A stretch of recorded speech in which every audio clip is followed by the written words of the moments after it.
Hello everyone. तो जैसे कि कल मैंने आपको अच्छे से मेंडेलियन डिसऑर्डर पढ़ा दिए। अगर आपको कोई भी डाउट है यू कैन आस्क मी। तो आज हम पढ़ेंगे क्रोमोसोमल डिसऑर्डर। तो क्रोमोसोमल डिसऑर्डर जो है वो ऑन द अदर हैंड क्यों कॉज होते हैं? ड्यू टू एब्सेंस या एक्सेस और एबनॉर्मल अरेंजमेंट ऑफ वन और मोर क्रोमोसोम। अगर क्रोमेटिड के सेग्रीगेशन का फेलियर हो जाता है सेल डिवीजन के दौरान, तो इससे क्या होगा? या तो गेन होगा क्रोमोसोम का या लॉस होगा क्रोमोसोम का, जिसको हम बोलते हैं एनियोप्लॉइडी। मतलब एनियोप्लॉइडी एक वो कंडीशन है जिसमें क्रोमोसोम गेन भी हो सकता है, लॉस भी हो सकता है due to failure of segregation of chromatid. For example जो डाउन सिंड्रोम है उसमें क्या होता है, हम गेन करते हैं एक एक्स्ट्रा कॉपी ऑफ क्रोमोसोम 21, इसीलिए हम बोलते हैं डाउन सिंड्रोम को ट्राइसोमी ऑफ क्रोमोसोम 21। सिमिलरली एक होता है टर्नर सिंड्रोम जिसमें एक्स क्रोमोसोम का लॉस होता है ह्यूमन फीमेल में। अगर साइटोकाइनेसिस फेल हो जाती है telophase stage of cell division में, तो इससे क्या होगा? क्रोमोसोम की होल सेट का इंक्रीज हो जाएगा नंबर ऑफ ऑर्गेनिज्म में, और इस सिचुएशन को हम क्या बोलेंगे? पॉलीप्लॉइडी। अगर तो देखो माइनस हो गया, लॉस हो गया या फिर गेन हो गया, तो उसको हम बोलेंगे एनियोप्लॉइडी। इसमें सिंगल क्रोमोसोम हमारा गेन या लॉस होगा। बट पॉलीप्लॉइडी एक वो सिचुएशन है जहाँ पे पूरा सेट ऑफ क्रोमोसोम हमारा ऐड हो जाता है। अब जैसे कि हमें पता है कि ह्यूमन में टोटल नंबर ऑफ क्रोमोसोम होते हैं 23 पेयर्स, जिसमें 46 क्रोमोसोम होते हैं, जिसमें हमारे 44 होते हैं ऑटोसोम और हमारे 2 होते हैं sex chromosome. Out of these जो 22 पेयर हैं वो ऑटोसोम है, एक पेयर जो है वो हमारा सेक्स क्रोमोसोम है।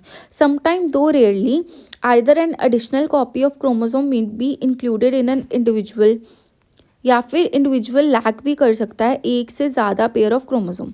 This situation are known as trisomy अगर हमारा क्रोमोसोम ऐड हो गया है, मोनोसोमी अगर हमारा क्रोमोसोम कम हो गया है। तो हम इसको रिप्रेजेंट करेंगे 2n+3 को ट्राइसोमी लिखेंगे एंड 2n-1 को हम मोनोसोमी लिखेंगे। Trisomy is 2n+1, monosomy is 2n-1 respectively. Such a situation lead to very serious consequences in the individual. जैसे डाउन सिंड्रोम हो गया trisomy of 21st chromosome, Turner syndrome हो गया हमारा loss of chromosome in females. Klinefelter syndrome common example है। अब इनको थोड़ा हम डिटेल में पढ़ेंगे। डाउन सिंड्रोम का कॉज है ये जेनेटिक डिसऑर्डर है। इससे क्या होगा? एक additional copy of chromosome present होगा, additional copy of chromosome number 21। This disorder was first described by Langdon Down.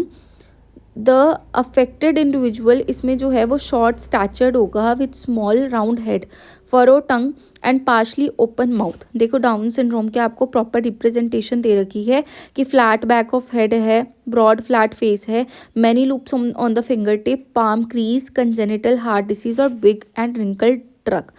अब क्लिनफेल्टर सिंड्रोम में क्या होगा कि यहाँ पे भी एक एडिशनल कॉपी प्रेजेंट होगी एक्स क्रोमोसोम की, जिससे कैरियोटाइप बनेगा हमारा 47, जबकि ह्यूमन बॉडी में कितना होता है? 46। एक एक्स्ट्रा एक्स क्रोमोसोम आ गया। Such an individual has overall masculine development, मतलब फीमेल्स में मैस्कुलिन डेवलपमेंट हो जाती है, और जो फेमिनिन डेवलपमेंट है अगर ये मेल्स में हो रही है तो फेमिनिन डेवलपमेंट हो सकती है, जिसको बोलेंगे डेवलपमेंट ऑफ ब्रेस्ट गायनेकोमैस्टिया। ये भी एक्सप्रेस्ड होगा। ये इंडिविजुअल स्टेराइल होते हैं, मतलब ये बेबी प्रोड्यूस नहीं कर सकते। Then we have Turner syndrome. Such disorder is caused due to absence of 1 X chromosome that is 45 with XO. Such female are sterile और इनमें ओवरी रूडिमेंट्री होती है beside other feature including lack of other secondary sexual character. So आज हमारा disorder वाला part हो गया है कंप्लीट। इसके बाद हम कल करेंगे इनके क्वेश्चन प्रैक्टिस। तो ये अच्छे से रिवाइज कर लो, कोई डाउट हो तो पूछ लेना। So that's all for today. Hope you like this video. Please like share subscribe.